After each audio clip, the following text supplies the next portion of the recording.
बड़ी भाव से औरत कहते काबिल चुका के राखी काबिल चुका के राखी जवनिया के धन हो सैया ले जा तू गवनवा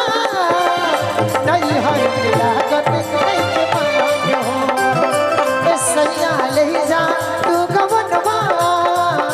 नहीं है लागत नहीं के मान हो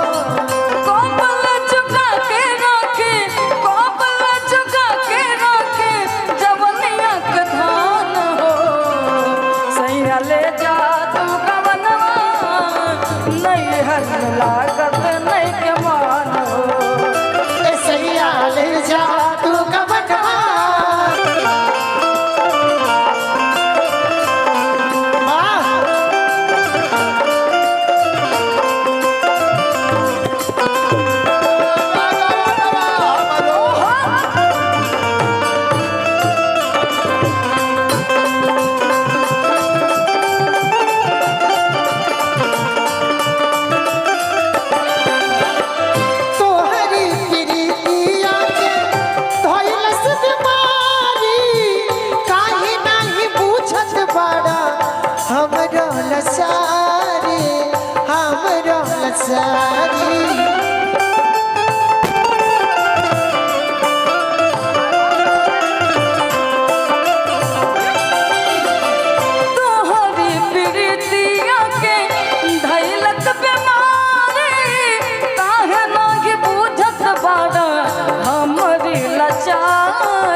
सैया ले जा तू गवनवा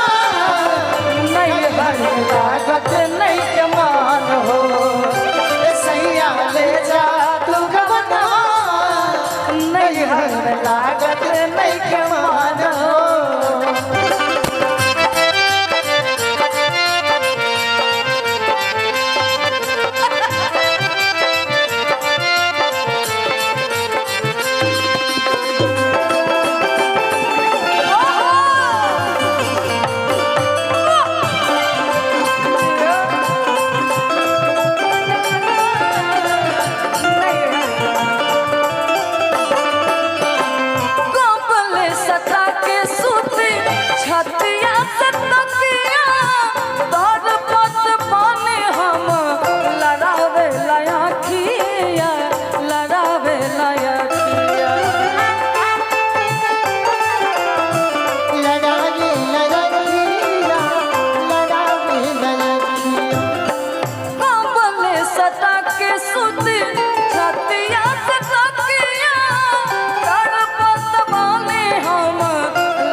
भैया तारो ना पीछे वाले भैया ना काले मंच पर दूगो भैया के हम राखी बंधे